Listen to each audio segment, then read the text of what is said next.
Puente de los Lamentos. Historia basada en una experiencia real.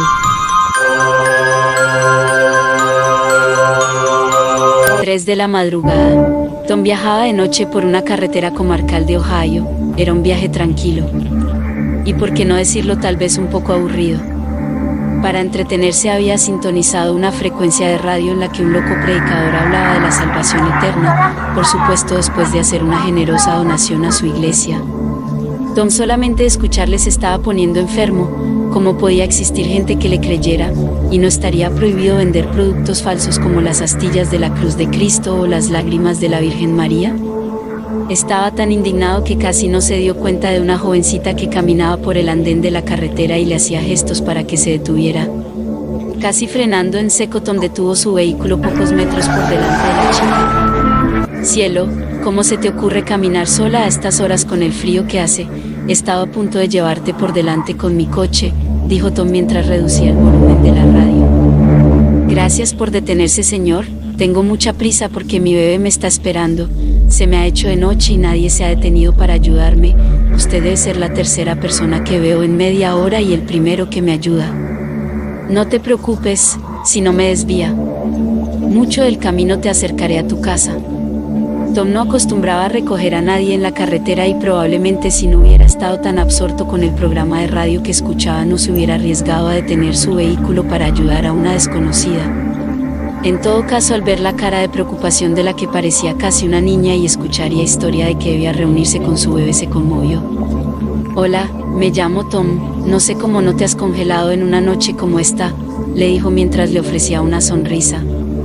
Muchas gracias, Tom, soy Sara. No tenía previsto caminar hasta tan tarde, realmente no estoy lejos de casa, solo. Hay que llegar al próximo puente que está a un par de kilómetros, allí está mi bebé esperándome.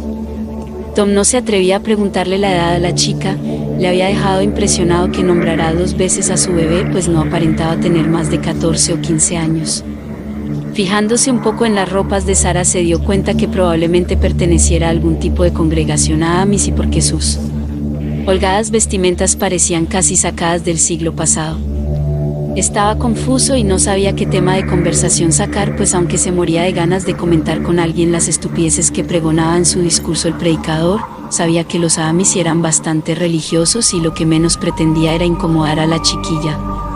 Casi sin darse cuenta se creó un incómodo silencio que duró un par de minutos hasta que... «¿Y ese aquí?», dijo la chica al acercarse al puente que le había mencionado antes. Tom redujo la velocidad del vehículo hasta que, como por arte de magia, al situarse sobre el puente, el coche se detuvo solo. Las luces, la radio y la calefacción se apagaron y por más que trataba de arrancar nuevamente le resultaba imposible. Y entonces sintió algo a su izquierda. Era como si todos los animales que habitan la noche se hubieran puesto de acuerdo para hacer un silencio absoluto. No se escuchaba nada, ni tan siquiera el viento mover las hojas de los árboles cercanos. Cuando de repente un suave llanto se empezó a oír, era como un susurro que cada vez se hacía más fuerte. Bajó la ventanilla para escuchar mejor y cuando se dio la vuelta vio que la chica ya no estaba en el asiento del copiloto. Era verdaderamente extraño, porque no había escuchado abrirse o cerrarse la puerta de su acompañante.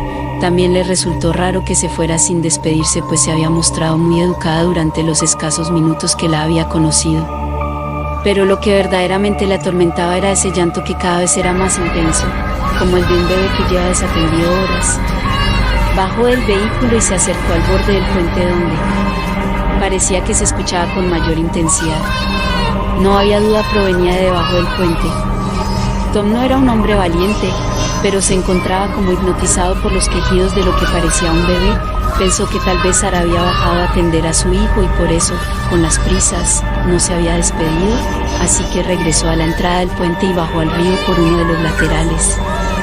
Descendió hasta encontrarse cerca del río, el lugar del que parecía provenir el llanto. Misteriosamente, y aunque no podía ver nada, cada vez podía escuchar con más claridad el lamento del bebé. Era extraño porque parecía provenir de las aguas y por más que miraba junto a su lecho no podía ver nada, pero entonces lo sintió. Como si una fría aguja de hielo se clavara en su espalda, le sacudió un escalofrío que le dejó prácticamente petrificado.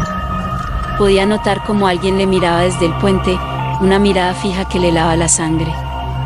Lentamente levantó la cabeza para ver quién le vigilaba y cayó al suelo de la impresión.